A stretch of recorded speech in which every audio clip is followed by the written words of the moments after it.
बाद अत्रि मुनि महाराज के नेत्र खुले और अत्रि मुनि महाराज ने कहा, अनसुईया मैं तुम्हें वरदान देता हूं,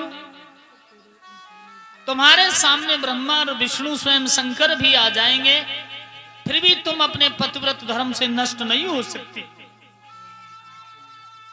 देवियां एक बात बताओ, बे 12 साल खड़ी रही, तुम एक आध घंटा इंतजार करती हो ना? मतलब ही नहीं होता।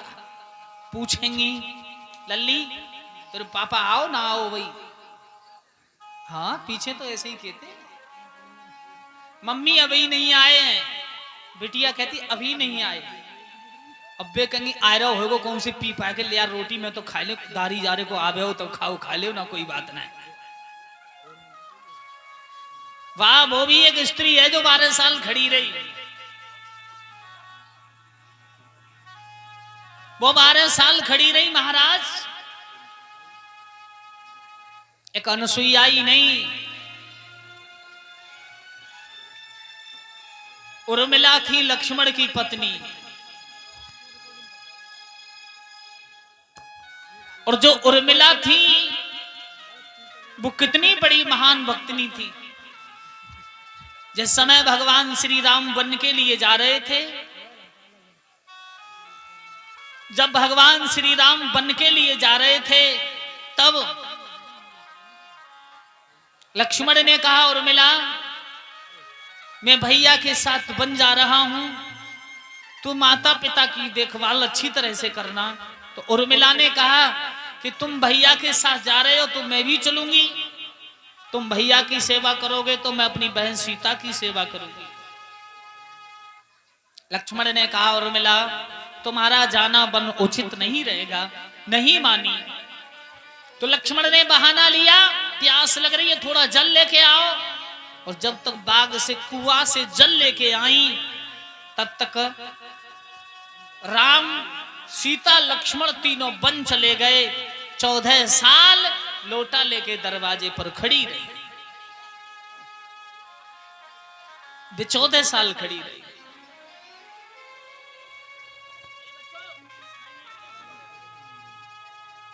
जब वो 14 साल खड़ी रही, अनसुईया 12 साल खड़ी रही। लेकिन उस दृश्य को नारद जी देख रहे हैं। और सोई नारद ने बीड़ा उठाया और नारायण नारायण करते हुए नारद चले हैं कि भज मन नारायण नारायण हरि हरि।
नारद जी नारायण नारायण करते हुए उस दृश्य को देख रहे थे।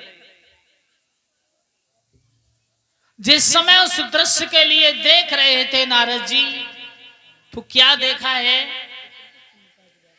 उस दृश्य को नारद जी ने जाकर के सोचा कि अब आनंद आएगा स्त्रियों में झगड़ा कराने में।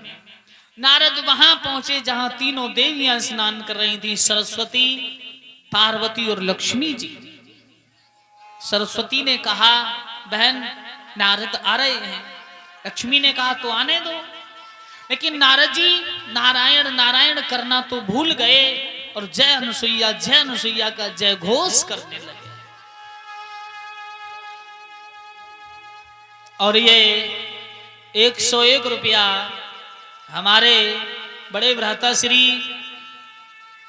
मनोहर सिंह ड्राइवर साहब जरीफ नगर से 101 रुपया मनोहर सिंह ड्राइवर साहब जी जरीफ नगर से 200 रुपये पहले आ चुके हैं, यानी 301 रुपया मनोहर सिंह ड्राइवर साहब जी भगवान के चरणों में भेंट कर रहे हैं। भगवान सदा सुखी रखे और भंडार भरते रहे।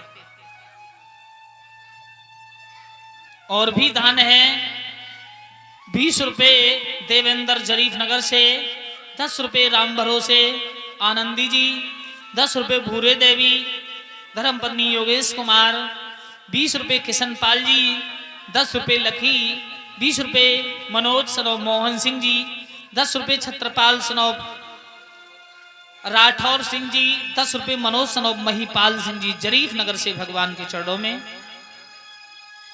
101 रुपये काले ठेकेदार जरीफ नगर की तरफ से भगवान के चरणों में। कामना करते हैं भगवान सदा सुखी रखें और भंडार भरते रहे। सज्जनों, आज उसी समय सुखदेव जी महाराज कह रहे हैं, हे सौनक ऋषियों, समय आगे चलता चला गया। नारद के ऐसे शब्द सुने, जय अनुसुईया। तो सरस्वती ने पूछा, ये जय अनुसुईया कौन? नारद जी बोले, ये अनुसुईया एक भूमंडल पर रहने वाली स्त्री है। तुम उसके चरणों की धूल भी नहीं हो। पर ध्यान रखना, स्त्री न स्त्री की पढ़ाई सुन सकती है और न पढ़ाई कर सकती है। आपने कभी नहीं देखा होगा कि पड़ोसिन भी मोह से ज्यादा सुंदर है। कभी नहीं कहेंगे एक मोती ज्यादा अच्छी है जाएगी, चले वो बाप है ना याद रोटी बनानी, बाप है ना का हमसे ज्यादा सुंदर है जाएगी। क्यों? गोस्वामी तुलसीदास भी लिखते हैं कि मोहे न नार नार के रूपा पन्न गारे रीत अनुपा। स्त्री को देख करके कभी मोहित नहीं होती। सूत जी सुखदेव जी महाराज कह रहे हैं, तीनों देवियाओं के शरीर में आग लगी है और नारद नारायण नारायण करते हुए वहां से अंतर ध्यान हो गए। उधर तीनों देवियों ने सलाह की। किस प्रकार की सलाह? सरस्वती ने कहा, तुम भगवान भोलेनाथ को भेजना परीक्षा लेने, मैं ब्रह्मा जी को भेजूंगी। और लक्ष्मी से कहा, तुम भगवान विष्णु को भेजना। सबसे पहले पार्वती कैलाश पर पहुंची।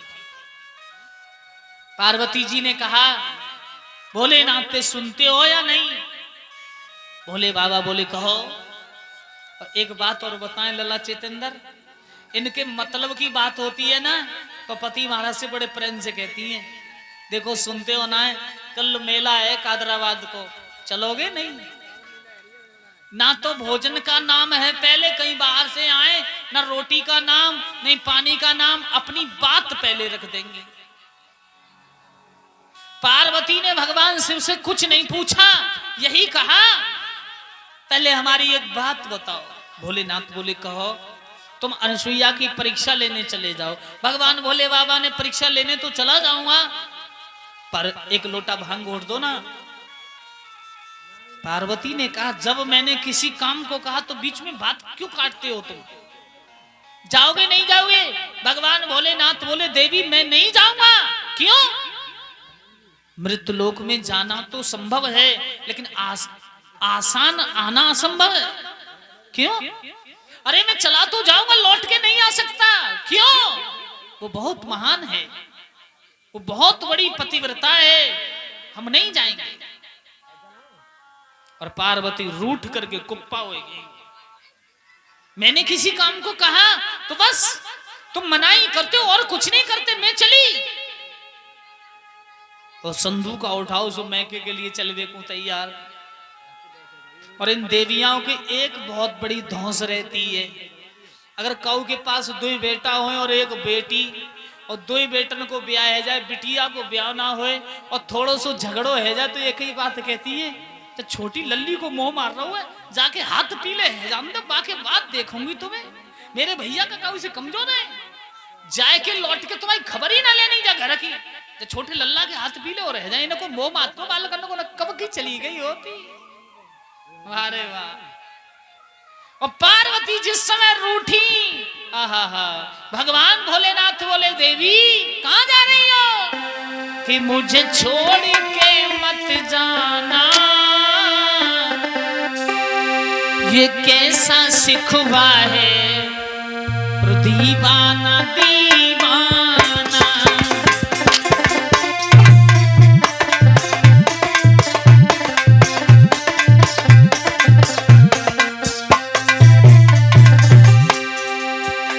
मुझे छोड़ के मत जाना, ये कैसा सिखवा है दीवाना दीवाना।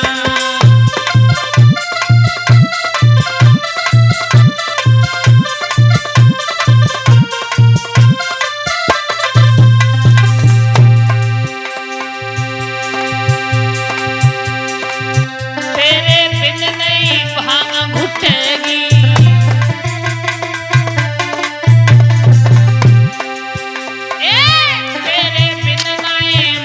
घुटेगी,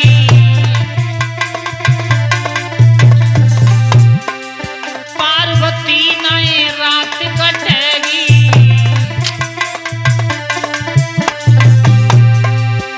मुख मोड़ के मत जाना, ये कैसा सिखवा है दीवाना दीवाना।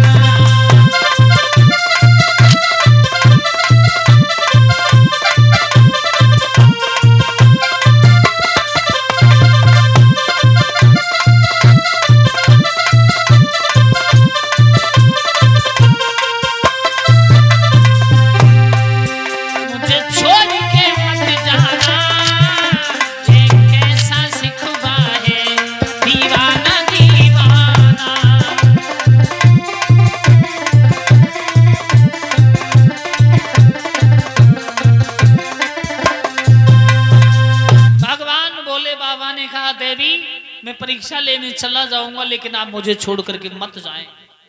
और उधर सरस्वती जी रूठ गई, और उधर भगवान ब्रह्मा जी की पत्नी सरस्वती भी रूठी, और उधर लक्ष्मी जी भी रूठ गई।